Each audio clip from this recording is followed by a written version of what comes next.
घना जंगल, चारों तरफ ऊंचे ऊंचे पेड़ और उनके बीचों बीच एक छोटा सा कच्चा घर।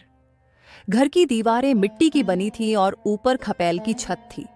घर के बाहर छोटा सा आंगन था जहां मिट्टी का चूल्हा बना रहता था। उसी घर में 2 भाई बहन रहते थे। भाई का नाम था अभय और बहन का नाम था सीता। माता पिता कई साल पहले बीमारी में चल बसे थे। तब से यह घर और जीवन की सारी जिम्मेदारी अभय और सीता पर आ गई थी। अब हम गंभीर स्वभाव का था, काम में निपुण और समझदार, जबकि सीता चंचल, मासूम और हंसमुख थी।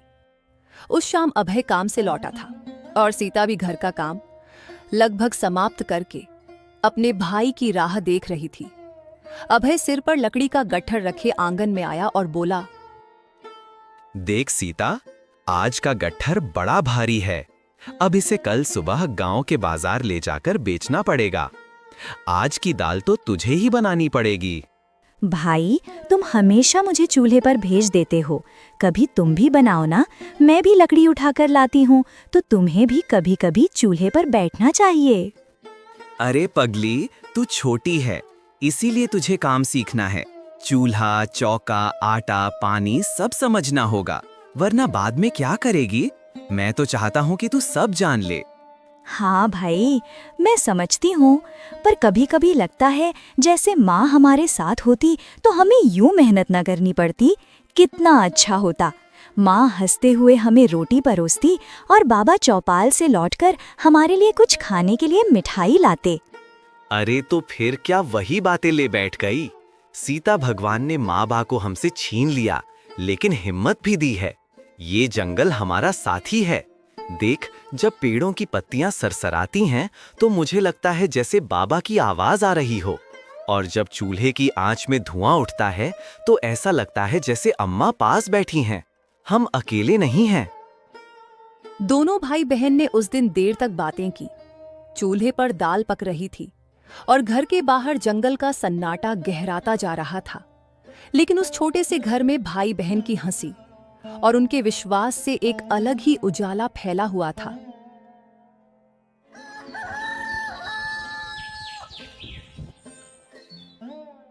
सुबह का समय था। अभय और सीता ने लकड़ी का गट्ठर सिर पर उठाया और गांव की ओर चल पड़े। रास्ता जंगल से होकर जाता था। पक्षियों की चहचहाट, पत्तों की सरसराहट और बीच बीच में झाड़ियों में जानवरों की हल्की आवाज। जब वे गांव पहुंचे तो चौपाल की तरफ से गए। चौपाल पर गांव के बड़े बुजुर्ग बैठे थे। अरे अभय और सीता, आज फिर इतनी लकड़ियां लेके आ गए। ये भारी गट्ठर तुम दोनों अकेले कैसे ढो लेते हो? जंगल में डर नहीं लगता? बाबा, डर तो कभी कभी लगता है, पर हमें भरोसा है कि भगवान हमारे साथ हैं और जंगल हमारे लिए माता पिता जैसा है। वही हमें सहारा देते हैं। हाँ बाबा, हमें पेड़ों से फल मिलते हैं, नदी से पानी मिलता है, लकड़ी मिलती है। जो कुछ मिलता है हम उसी से संतोष कर लेते हैं। हमें डर नहीं लगता।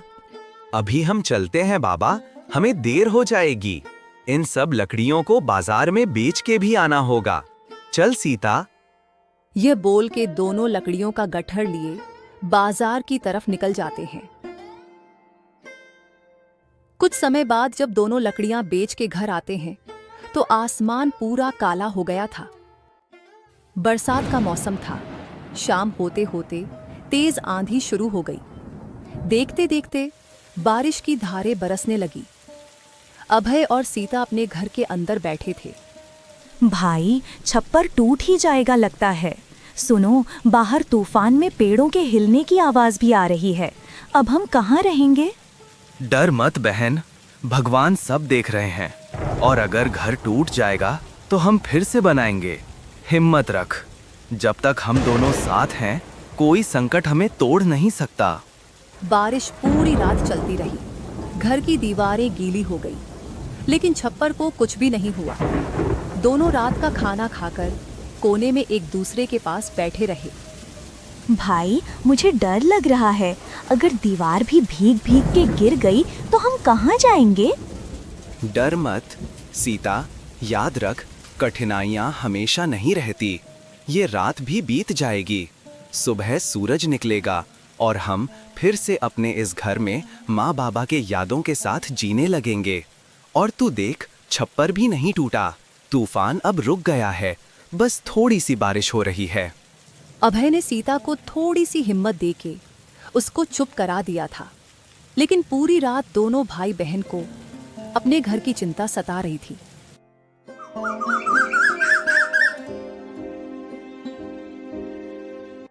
सुबह जब गांव की निराला काकी उनके घर देखने आई, तो उसने घर की हालत देखकर बोली, अरे बच्चों, शुक्र है तुम्हारा घर ठीक है। मुझे और तुम्हारे काका को तुम दोनों की चिंता सता रही थी। पता नहीं दोनों बच्चे इतनी तेज आंधी बारिश में कैसे होगे, लेकिन भगवान का शुक्र है तुम दोनों और तुम्हारा घर ठीक है। काकी, आप लोगों के आशीर्वाद और भगवान की कृपा से हमेशा की तरह ये घर बस गया और हम भी सुरक्षित हैं। और लगभग बारिश की मौसम खत्म होने ही वाला है, तो अब मन से थोड़ी फिक्र कम होने भी लगी है। आप सब हमारे लिए माँ बाप जैसे हैं। अच्छा लगा कि आप हमारी हाल पूछने आए काकी। हमारा आशीर्वाद तो हमेशा रहेगा, लेकिन बेटा, हम तो कब से चाहते हैं कि तुम दोनों हमारे वहाँ आकर रुको। इस जंगल के बीच तुम लोग इतने भी सुरक्षित नहीं लगते। नहीं काकी, आप तो जानते हैं ये जमीन और घर माँ बाबूजी की आखिरी निशानी है। इसे छोड़कर हम कहीं नहीं जा सकते। हाँ, मैं जानती हूँ अभय, इसीलिए तो तुम दोनों को ले जाने की तुम्हारे काका और मैं जिद नहीं करते। चलो बेटा, अभी मैं चलती हूँ। थोड़ी देर रुकिए ना काकी, चाय पी के जाते तो अच्छा लगता। नहीं नहीं बेटी, तुम लोग काम करो, मैं चलती हूँ। ये बोल के निराला काकी दोनों भाई बहन की हालचाल पूछ के वहां से चली जाती है और दोनों भाई बहन भी काम में लग जाते हैं। अभय पानी भरने नदी में जाता है और सीता रसोई के काम में लग जाती है।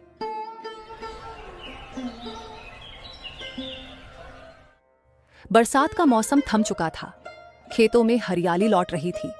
गांव में धीरे धीरे मेले की तैयारी शुरू हो गई थी। हर साल बरसात के बाद मेले का आयोजन होता था, पर हर बार की तरह गांव के लोग खुश कम और चिंतित ज्यादा थे।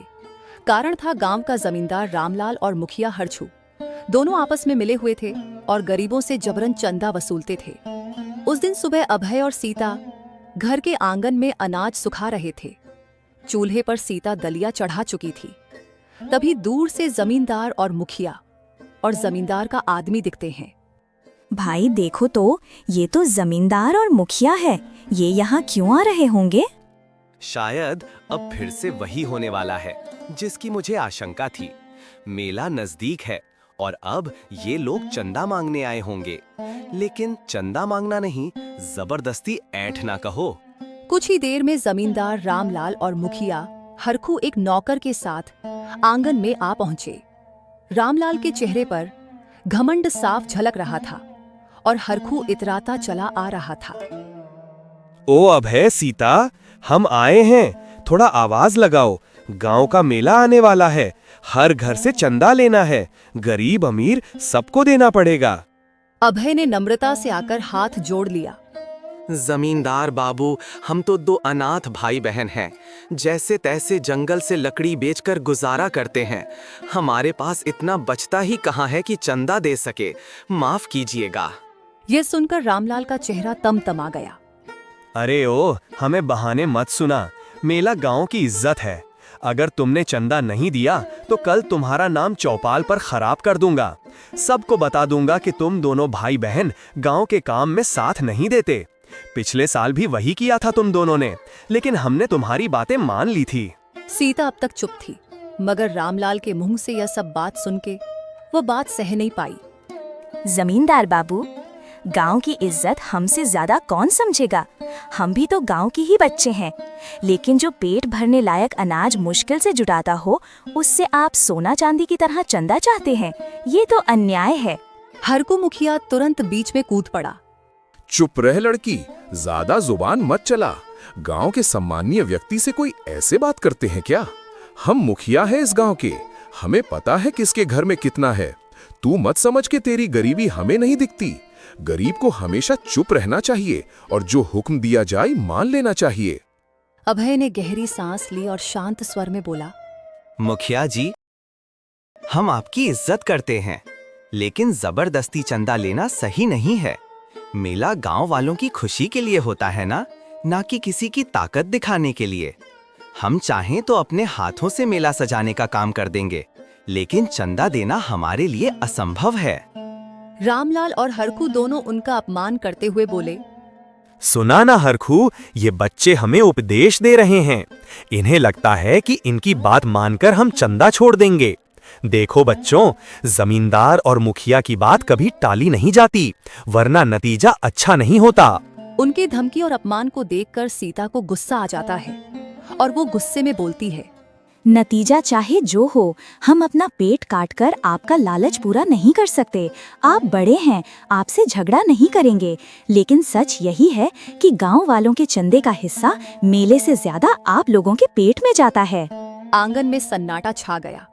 जमींदार और मुखिया को उनके इल्जाम लगाने पर बहुत गुस्सा आया और हरखू ने गुस्से में बोला, रामलाल जी छोड़िए इन्हें, चलिए चौपाल पर इनका नाम चढ़ाते हैं और इनको मेले में प्रवेश करने से पाबंदी लगा देंगे। फिर देखेंगे गांव के लोग इनसे कैसा व्यवहार करते हैं। रामलाल ने ठंडी सांस लेकर कहा, ठीक है, हम अभी चलते हैं, लेकिन याद रखना बच्चों, जमींदार की बात टालना आसान नहीं। आज नहीं तो कल तुम्हें हिसाब चुकाना ही होगा। इतना कहकर दोनों ओर उनका नौकर चले गए। अभय और सीता देर तक खामोश खड़े रहे। हवा में अजीब सा बोझिलपन था। भाई, अब क्या होगा? अगर उन्होंने चौपाल पर हमारा नाम खराब कर दिया तो गांव वाले भी हमें ताने देंगे। हम तो पहले ही अनाथ हैं, सबके सामने और अपमानित होना पड़ेगा। डर मत बहन, सच का रास्ता हमेशा कठिन होता है, लेकिन हमें झुकना नहीं चाहिए। अगर हम आज हार गए तो कल ये जमींदार और मुखिया हम गरीब पर और जुल्म करेंगे। हमें डट कर खड़ा होना होगा। सीता ने अपने भाई की आंखों में देखा। वहां डर नहीं बल्कि आग की तरह चमकता हुआ साहस था।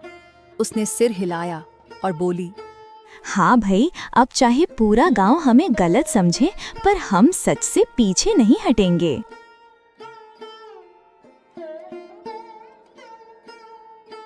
कुछ समय बाद अंधेरा होता है।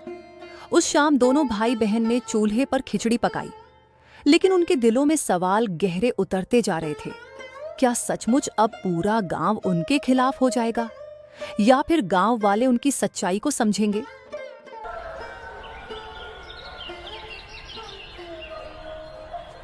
अगली सुबह अभय और सीता कुछ लकड़ियों को साथ ले गांव के बाजार जा रहे थे। तभी दोनों ने देखा कि जमींदार और मुखिया गांव के कुछ लोगों को जमा करके गांव के होने वाले मेले के बारे में बता रहे थे। सुनो सुनो गांव वालों, इस साल का मेला हमारे गांव की शान है। हर घर से चंदा लिया जाएगा और कोई बहाना नहीं चलेगा। चाहे गरीब हो या अमीर, सबको देना पड़ेगा। हाँ, और जिसने चंदा देने से इनकार किया उसका नाम गांव में बदनाम किया जाएगा। उसकी जमीन जायदाद पर भी बुरा असर पड़ेगा। याद रखो, मेरा हुक्म टल नहीं सकता। लोग चौपाल पर सहमे सहमे खड़े थे। कुछ ने डर के मारे तुरंत पैसे दे दिए थे, कुछ चुपचाप सिर झुकाकर खड़े रहे। तभी मुखिया की नजर अभय और सीता पर पड़ी। अरे देखो तो, ये दोनों भाई बहन भी खड़े हैं। इनका घर तो जंगल के किनारे है, खेती भी है, पर मेले में चंदा नहीं दे सकते। गांव से दूर तो है ही, अब समाज से भी दूर हो जाओगे। भाई, हमारे पास तो बस लकड़ी बेचकर जो मिलता है वही होता है। अब ये लोग चंदा मांग रहे हैं, हम कहाँ से देंगे? चुप रह सीता, सब सुन रहे हैं। पहले हम इनसे बात करते हैं। हमारी मजबूरी सबके सामने आएगी, तभी लोग हमारे साथ होंगे। अभय आगे बढ़ा और मुखिया के सामने हाथ जोड़कर बोला, मुखिया जी, जमींदार बाबू, हम तो दो अनाथ भाई बहन हैं, जो मिलता है उसी से पेट पालते हैं। ये सब गांव वालों के साथ आप भी जानते हैं। मेले में हम सेवा देंगे जैसे हर साल करते हैं, लेकिन पैसा देने की ताकत हम में नहीं। कृपा करिए हमें माफ कीजिए। और जब माँ बाबूजी थे तब तो उन्होंने गांव के मेले में हर साल चंदा देते थे। लेकिन अभी आप लोग हमारी परिस्थितियों को समझें। क्या कहा तूने? पैसा नहीं दोगे? गांव का मेला कोई बच्चों का खेल है? अगर हर कोई तेरे जैसा सोचने लगे तो मेला ही ना लगे, और ऊपर से तू हमें समझाने चला है। हाँ अभय, तू अपने आप को बहुत सयाना समझता है, लेकिन मत भूल गांव में हमारी चलती है। तेरे घर की जमीन भी जंगल के किनारे है। अगर हम चाहें तो तेरे लिए रास्ता बंद करवा दें। तब देखना तू लकड़ी बेचने भी नहीं जा पाएगा। गांव वाले यह सब सुन रहे थे, पर डर के मारे कोई बोलने की हिम्मत नहीं कर रहा था। सीता डर रही थी, लेकिन अभय का चेहरा और कड़ा हो गया। जमींदार बाबू, हम गरीब हैं लेकिन डरपोक नहीं। आपने सही कहा, गांव का मेला सबका होता है, लेकिन क्या मेला गरीबों के पेट काट कर होगा? अगर अमीर लोग दोगे तो ही मेला चल पाएगा। हम अनाथ भाई बहन से चंदा लेकर आप क्या अपनी इज्जत बढ़ाओगे? जो भी हो, हमारे हाथ से मेहनत का अन्न उठता है, दूसरों का हक नहीं छीनते।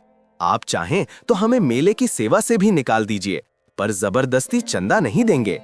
अभय की बात सुनकर चौपाल पर सन्नाटा छा गया और सीता भी आगे आकर बोलती है, हाँ भाई, सही कह रहे हो। हम तो मेले में हर साल पानी भरते हैं, मंदिर की सफाई करते हैं, यही हमारी भेंट है। लेकिन पैसे वो तो हमारे पास है ही नहीं, और ये बात हम भी जानते हैं। आखिर बात सिर्फ चंदे की नहीं है, जो हर साल आप दोनों हम भाई बहन को चंदे के नाम पर परेशान करते हो। जमींदार का चेहरा लाल हो गया। सीता की बात उसके सीधे दिल पर आ लगी थी। वो समझ गया कि सीता क्या कहना चाहती है। अरे ओ लड़की, बहुत जुबान चल रही है तेरी, थोड़े आवाज नीची करके बात कर। ये जो गांव के लोगों के सामने साहस दिखा रही है, याद रख, बाद में ये लोग तुझे बचाने नहीं आएंगे, तब खूब तमाशा देखेंगे हम। जमींदार बाबू, बच्चे सच कह रहे हैं, इनका हाल सबको पता है। इनसे जबरदस्ती चंदा लेना ठीक नहीं। जो सेवा ये भाई बहन करते हैं वही सबसे बड़ा दान है। अरे चुप रहो तुम, तुम्हारी बातों से काम नहीं चलेगा। यहाँ जमींदार की हुक्म चलता है। गांव की उन्नति में जमींदार जी ने बहुत मदद की है। तुम लोग तो बस जबान चलाना जानते हो। मुखिया की बात सुनकर अब गांव की औरतें भी बोलने लगी। अभय और सीता सच्चे मेहनतकश हैं। इनके पास पैसा कहाँ से आएगा? इन्हें छोड़ दीजिए। अगर आप इनसे चंदा लेंगे तो हम सब भी अपना चंदा रोक देंगे। गांव का माहौल बदल गया। जहां पहले डर था, अब धीरे धीरे विरोध की आवाज उठने लगी। जमींदार और मुखिया दोनों ने देखा कि अगर और दबाव डाला तो लोग खुलकर उनके खिलाफ खड़े हो जाएंगे। ठीक है, इन भाई बहन से हम कुछ नहीं लेंगे, लेकिन याद रखना, जिसने जमींदार की बात टाली उसका भला कभी नहीं हुआ। यह कहकर वह अपने नौकर और मुखिया को लेकर आगे बढ़ गया। मुखिया ने जाते जाते गीता और सीता पर तिरछी नजर डाली, मानो कह रहा हो कि यह मामला यहीं खत्म नहीं हुआ है। सीता थोड़ी सी डरी हुई होती है। उसने अभय से कहा, भाई, ये लोग दुश्मनी पर उतर आएंगे, मुझे डर लग रहा है। डर मत सीता, आज हमने सच कहा है। अगर हम झुक जाते तो कल ये लोग और भी दबाव डालते। सच बोलने से डरना नहीं चाहिए। हाँ, मुसीबतें आएंगी, पर अगर गांव हमारे साथ हुआ तो हमें कोई नहीं हरा पाएगा। गांव वाले जमींदार और मुखिया से डर के भी भाई बहन का साथ दिया था, और दोनों भाई बहन की हिम्मत देख के सब खुश होते हैं। लेकिन गांव वालों का साथ पाकर भी उस रात दोनों भाई बहन देर तक सो ना सके। जंगल की हवा में सरसराहट थी, लेकिन उनके दिल में तूफान था। अभय जानता था कि असली लड़ाई अभी शुरू हुई है। अगली सुबह दोनों भाई बहन चिंतित अवस्था में एक दूसरे से बात करते हैं। दोनों डरे हुए थे। भाई, रात को आंखें बंद करूं तो वो ही छवि आ जाती है, मुखिया की ठसक और जमींदार की आंखों की चुभन। वे जाते जाते कुछ कह रहे थे, ऐसा लगा जैसे उनकी साजिश हमारी जमीन से जुड़ी हुई है। भाई, मैं सो नहीं पा रही हूँ। मैं भी नहीं सीता, तू ठीक बोली। वे शांत नहीं बैठेंगे, उनकी नजरों में सिर्फ फायदा है। हमारे माँ बाप ने जो मेहनत की वही उन्हें सही नहीं बैठ रही। यहाँ जमींदार के घर। कमरे में उसका एक नौकर और मुखिया बैठा हुआ है। हम कितने समय से उनके जमीन पर नजर डाले हुए हैं। जब दोनों भाई बहन के पिता थे तब गया था मैं एक दिन उससे वो जमीन खरीदने, लेकिन उसने मुझे बेइज्जत करके भेज दिया था। आज भी नहीं भुला पाता हूँ और उसी को कल उनके बच्चों ने दोहराया है। मुझे अब उनकी वो जमीन ले उनसे बदला लेना ही होगा। हमारा फायदा भी तो है। अगर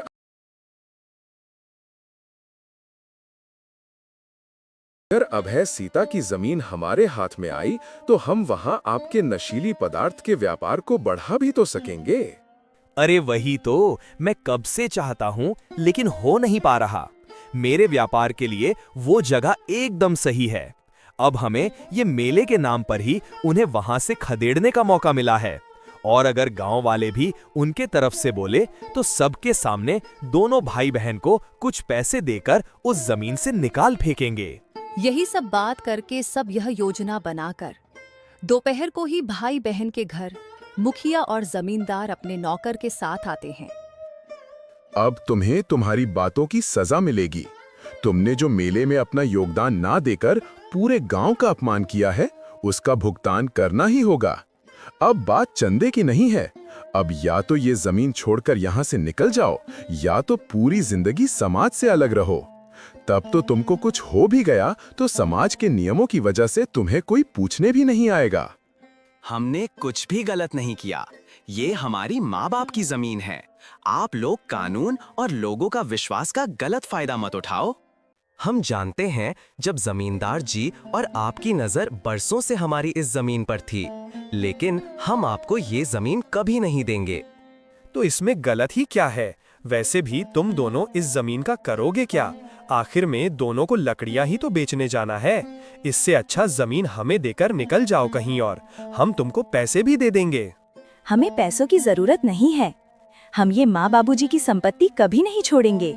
जमींदार और मुखिया को दोनों भाई बहन की जिद देख के बहुत गुस्सा आया और मुखिया बोला, ठीक है, फिर देखना अब तुम्हें समाज में कैसे बेइज्जत करता हूँ और समाज से कैसे निकाल फेंकता हूँ। फिर देखूंगा तुम लोग कैसे और कहाँ लकड़ियां बेच के घर चलाते हो। ये बोल के सब वहां से गुस्से से निकल गए। दोनों भाई बहन को यह सुनकर बहुत डर लगता है और दोनों चिंतित होकर गांव के रामधन काका के पास जाते हैं, जो कि उन्हें अपनी बच्चों की तरह मानते थे। क्या हुआ बच्चों, तुम दोनों थोड़े चिंतित लग रहे हो? काका, वे लोग जमींदार और मुखिया वे हमारी जमीन पर नजर डाल रहे हैं। आज वे लोग हमें धमका कर गए और इसीलिए हम डरे हुए हैं। इन्हें डर दिखाकर लोगों की जायदाद हथियाना कोई नई बात नहीं, पर डरने की कोई बात नहीं है। तुम लोगों के पास तो जमीन के कागजात हैं ही, तो कागज संभाले रखना। मैंने पहले ही कहा था कि तुम्हें हमारे साथ रहना चाहिए। तुम्हें वहाँ अकेले छोड़ना सही नहीं है। मैं जानता हूँ, ये दोनों वो घर कभी नहीं छोड़ के आएंगे। वहाँ उनकी यादें हैं। ये दोनों भी अपने पिता जैसे ही हैं। लेकिन बच्चों, तुम लोग चिंता मत करो। मैं अभी ठाकुर हरि प्रताप के पास जाऊंगा और सब बताऊंगा। उनकी कई गांव में चलती है, उनसे ऊपर कोई नहीं है। हमारे गांव के मुखिया चुनना भी उनके ही हाथ में होता है। काका, क्या ठाकुर जी हमारा साथ देंगे? चिंता मत करो, ठाकुर जी सच्चे लोगों की हमेशा मदद करते हैं। मैं अभी ठाकुर जी को बताकर आता हूँ और तुम्हें डरने की जरूरत नहीं। थोड़े समय बाद रामधन काका ठाकुर हर प्रताप के पास आता है। ठाकुर बड़े सख्त पर न्यायप्रिय किस्म के थे। रामधन काका सब कहानी ठाकुर को विस्तार से बताते हैं। ठाकुर साहब, दोनों भाई बहन अनाथ हैं। उनकी माँ बाप ने वर्षों पहले इस जमीन पर मेहनत की। अब जमींदार और मुखिया उसे छीनना चाहते हैं।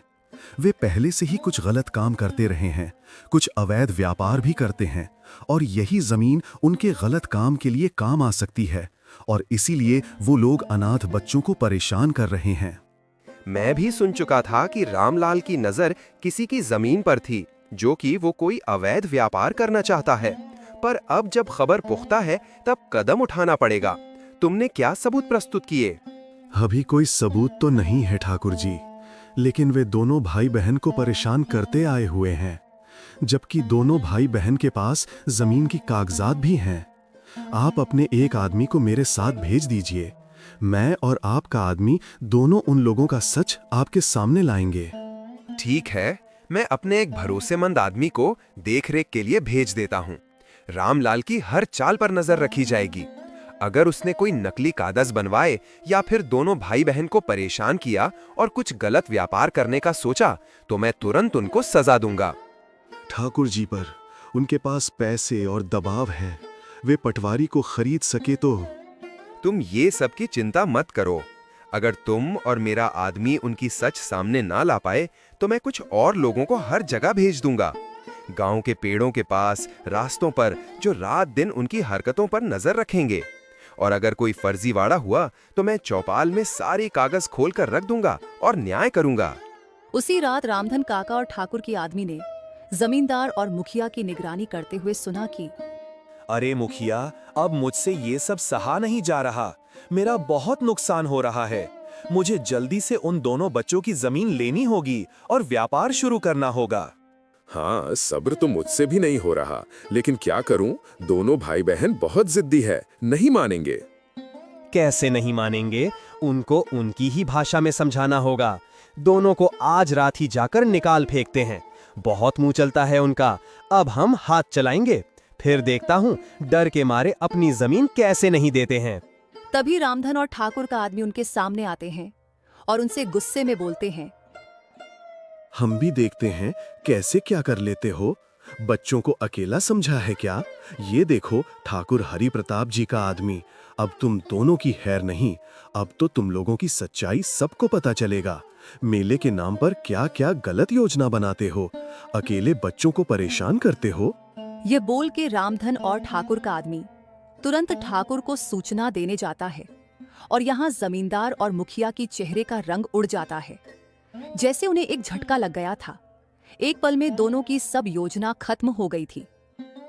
रामधन काका और ठाकुर की आदमी ने ठाकुर को सब बताया और तब ठाकुर को बहुत गुस्सा आया। ठीक है, अब मैं समय तय कर रहा हूँ। कल चौपाल में मैं सब खोल दूंगा। सारे लोगों को यहीं ले आ जाना। मैं तो पहले से उनके कर्मों को भांप रहा था, लेकिन मेरे पास कोई सबूत नहीं था।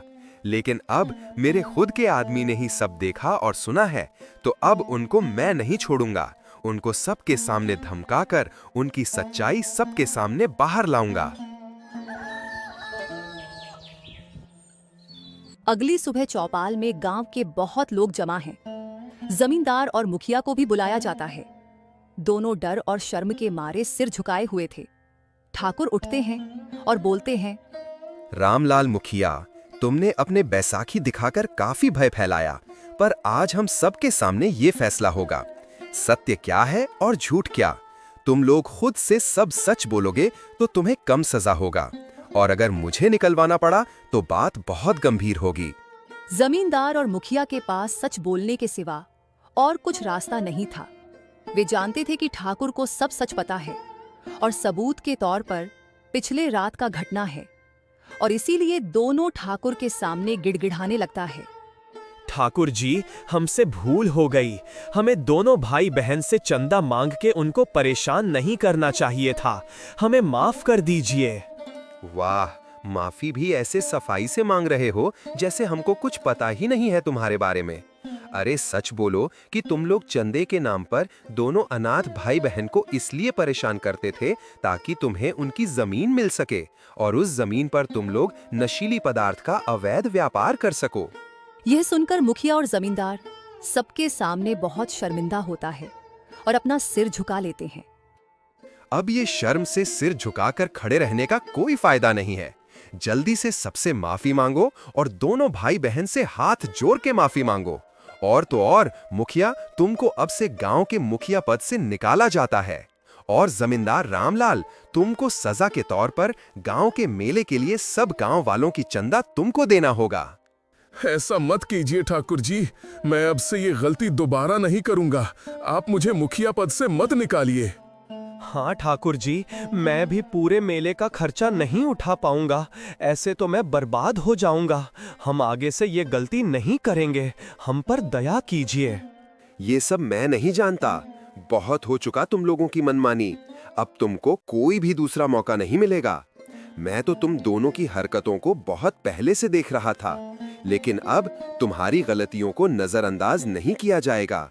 ठाकुर उनकी एक नहीं सुनता और दोनों को सजा के तौर पर ठाकुर ने सबके सामने दोनों से भाई बहन के सामने माफी मंगवाई और रामलाल को मुखिया पद से बहिष्कार किया और जमींदार को मेले का खर्चा अकेला उठाने को दिया। और मुखिया और जमींदार भी ठाकुर की बात टाल नहीं सके और ना चाहकर भी बात माननी पड़ी। कुछ शुक्रिया अदा करने लगते हैं। ठाकुर जी, आपने आज हमको सिर्फ न्याय नहीं दिलाया, बल्कि आपने हमारी जिंदगी बचाई है। आप बहुत दयालु और न्यायप्रिय हैं। अरे, इसमें धन्यवाद की कोई जरूरत नहीं है। ये सब मेरा काम है। बहुत से गांव मुझे मानते हैं और इसी मान को रखने के लिए मैं हमेशा सबकी मदद करता हूँ। और अगर धन्यवाद देना ही है तो अपने रामधन काका को दो। इन्हीं को तुम दोनों को न्याय दिलाने का श्रेय जाता है। ये तो हमारा सौभाग्य है कि हमें इनके जैसा काका मिला है। भले ही खून का रिश्ता ना हो, फिर भी इन्होंने खून के रिश्तों से हमेशा ज्यादा निभाया है। आपका बहुत बहुत शुक्रिया काका। आपका शुक्रिया काका। आप हमेशा हम पर अपना प्यार और आशीर्वाद बनाए रखना। अरे अरे, ये क्या बोल रहे हो तुम दोनों? भला अपनों से क्या ही शुक्रिया कहना। और वैसे भी मेरा और तुम्हारी काकी का आशीर्वाद और प्यार तुम दोनों पर हमेशा से था और रहेगा। बस ये शुक्रिया बोल के शर्मिंदा मत करो।